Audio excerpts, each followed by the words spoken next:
Hello friends, কেমন আছো সবাই? আশা করি সবাই ভালো আছো। আবারও আমি জানাই আমার ইউটিউব চ্যানেলে তোমাদের স্বাগত।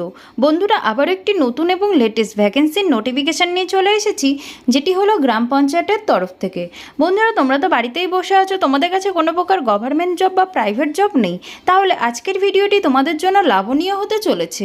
কারণ ভারত সরকারের তরফ থেকে একদম নতুন নোটিফিকেশান বেরিয়েছে। 11,000-এরও বেশি পদের জন্য গ্রাম পঞ্চায়েতে কর্মী নিয়োগ করা হবে।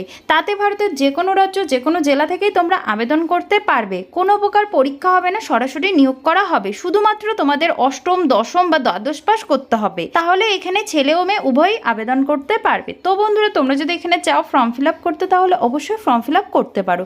তো তোমরা কিভাবে ফর্ম ফিল আপ করবে, তাতে পদ কতগুলো রয়েছে, যোগ্যতা কত রয়েছে, কারা কারা আবেদন করতে পারবে, বয়সের সময়সীমা কত রয়েছে, বেতন কত রয়েছে, এখানকার ওয়েবসাইট কি রয়েছে, প্রয়োজনীয় ডকুমেন্টস কি কি রয়েছে, সিলেকশন প্রসেস কি কি রয়েছে, শেষ তারিখ কবে, এসব সম্বন্ধে এ টু জেড তথ্য এই ভিডিওর মাধ্যমে প্রোভাইড করব।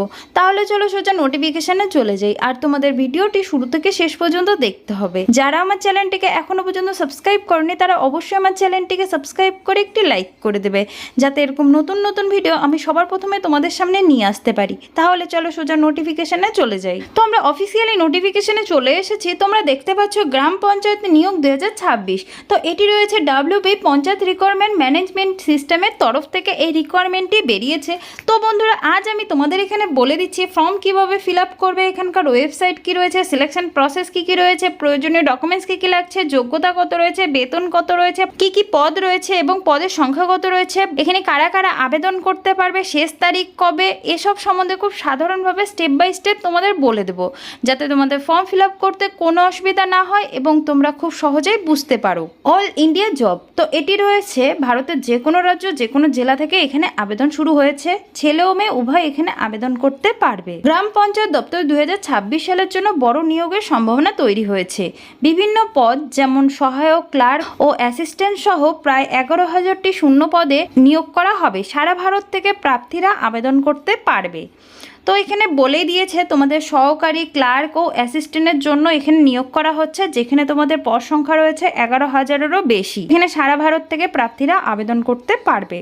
মহিলা পুরুষ উভয় প্রার্থী আবেদন করার জন্য সুযোগ পাবেন। নতুন ও অভিজ্ঞ দুই ধরনের প্রার্থীর জন্য এটি এক ভালো সরকারি চাকরির সুযোগ রয়েছে। তো এখানে এটাই বলেছে যে এখানে মহিলা পুরুষ উভয় প্রার্থীর জন্য সুবর্ণ সুযোগ রয়েছে। এখানে বলেছে যে যারা হচ্ছে নতুন এবং এক্সপিরিয়েন্স যাদের রয়েছে, তো দুই ধরনের প্রার্থীর জন্য এটি একটি দারুণ সুযোগ রয়েছে। এদের সংখ্যা রয়েছে 11,000-টিরও বেশি। তো তোমাদের এখানে কি কি পদ রয়েছে সেগুলো আমি বলে দিচ্ছি। প্রথমে রয়েছে গ্রাম পঞ্চায়েত কর্মী, data entry operator, executive assistant, নির্মাণ সহায়ক, পঞ্চায়েত সেক্রেটারি, ক্লার্ক ও অন্যান্য পদ। তো তোমাদের এখানে অনেকগুলোই পদ রয়েছে, যার যেখানে ইচ্ছা সেখানে আবেদন করতে পারবে। শিক্ষাগত যোগ্যতা, তো এখানে শিক্ষাগত যোগ্যতা রয়েছে মাধ্যমিক, উচ্চ মাধ্যমিক বা স্নাতক পাশ করলে প্রার্থীরা এখানে আবেদন করতে পারবে।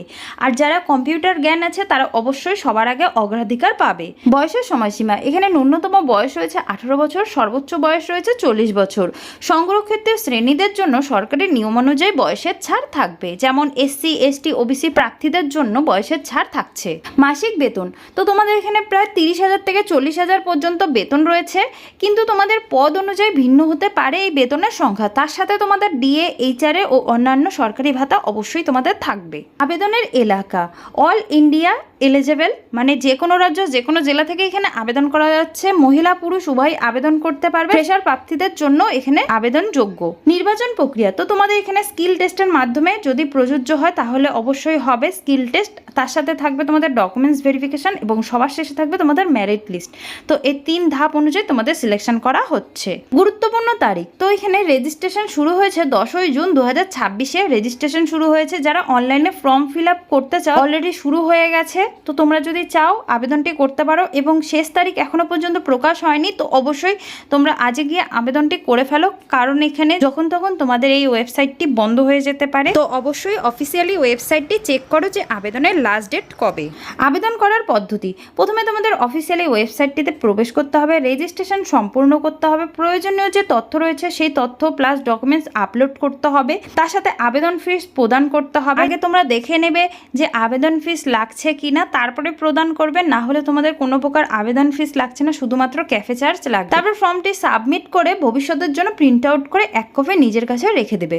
আশা করি তোমরা বুঝতে পারলে যে এখানে কিভাবে আবেদন করতে হবে।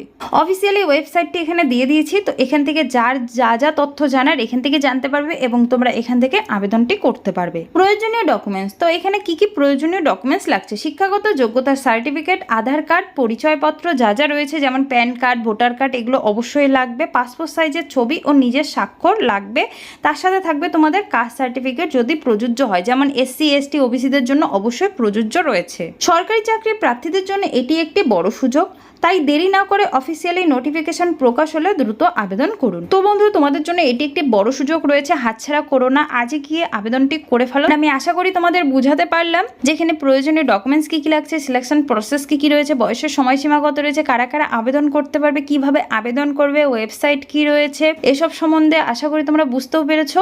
তো বন্ধুরা, আজকের ভিডিওটি এটুকুই থাকলো, আবার একটি নতুন নোটিফিকেশন নিয়ে তোমাদের সামনে চলে আসবে। ততক্ষণের জন্য জয় হিন্দ, বন্দে মাতরম।